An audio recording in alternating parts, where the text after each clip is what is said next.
আমরা যারা এই বয়সের, অর্থাৎ আমি যদি আমাকে দিয়ে বলি যে আমার এখন 70-এর উপরে বয়স, 60, 70, 80 এমনকি 90 দশক পর্যন্ত আপনাদের এই তরুণ প্রজন্মের ভিতরে যারা আছেন তারাও হয়তো 90 দশক পর্যন্ত ধরি যদি তারা মাসুদ জানা, কাজী আনোয়ার হোসেন মাসুদ জানা পড়েছে, কোনো সন্দেহ নেই। আর আমাদের সময় তো কাজী আনোয়ার হোসেনের এই গোয়েন্দা কাহিনী ভিত্তিক যে উপন্যাস, এটা যে কি তুমুল জনপ্রিয় ছিল এটা বলে বোঝানো।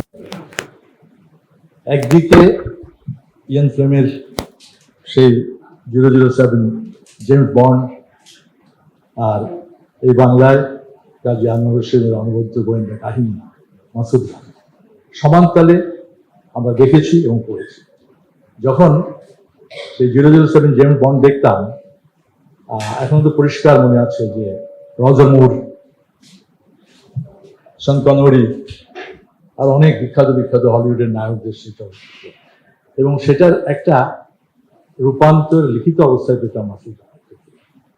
বাংলাদেশের কাউন্টার ইন্টেলিজেন্সের একজন গুপ্তচর মাসুদ রানা, সে সারা পৃথিবীতে দাপিয়ে বেড়ায়, বাংলাদেশের পক্ষে নানান বিষয় নিয়ে কাজ করে, রাজনৈতিক, অর্থনৈতিক, সামাজিক সব বিষয়। তখন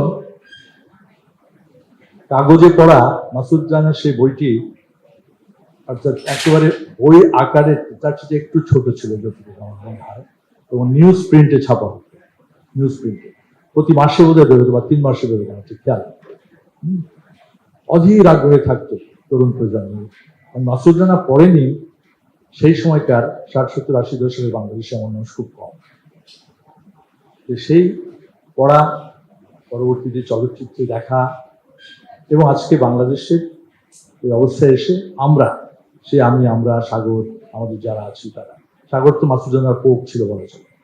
সেই ধ্বংস পাহাড় থেকে উদয় মাসুদ রানার গল্প শুরু। তার পরবর্তীতে জাজ মাল্টিমিডিয়ার কর্ণধার আব্দুল আজিজ এখানে আছেন আমাদের সাথে যৌথভাবে, Masud Rana channel Impress Telefilm এবং জাজ মিডিয়া যৌথভাবে পরিচালনা করছে, তিনি বিস্তারিত বলবেন। তো সেই সময়কার তখনকার চিন্তা আর আজকে একটা, এটা বাস্তবের রূপ, আমাদের সেই চিন্তার জায়গা থেকে বাস্তবের রূপ আজকে আসছে। তবে এর আগে যে মাসুদ রানা হয়নি তা, 72-এর দিকে আনোয়ার পারভেজ সাহেব, সোহেল রানা সাহেব এবং মাসুদ রানা চলচ্চিত্র হয়েছিল। এবং আমার মনে আছে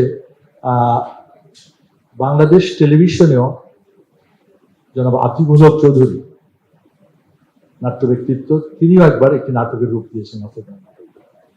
আমরা ছোট, এগুলো খুব উপভোগ করতাম।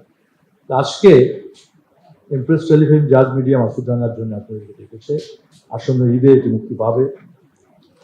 মাসুদ রানার আমি যদি তখনকার কথা বলি, মানে লেখায় যা আমরা ছবিতে দেখেছি হলিউডের, লেখায় মাসুদ রানার সেই স্মার্টনেস আমরা পেয়েছি। আমি যদি আমার জায়গা থেকে বলি, কি দুর্দান্ত একজন গুপ্তচর। তো আজকে এত বছর পরে 2026-এ এসে স্বাভাবিকভাবে মাসুদ রানার নির্মাণে সেই রকম অবয়ব, সেই জৌলুসটা দর্শক চাইবে, এটাই খুবই স্বাভাবিক। নির্মাতা, তরুণ নির্মাতা সৈকত, তারপর আমাদের একটু রিয়ালিটি শো ছিল, সেটি হচ্ছে আলটিমেট হ্যান্ডসাম, সেখান থেকে আসা সোহেল রানা, ওর নাম হচ্ছে রাসেল রানা হচ্ছে এই গল্পের নায়ক, পূজাচেরি ভারতের।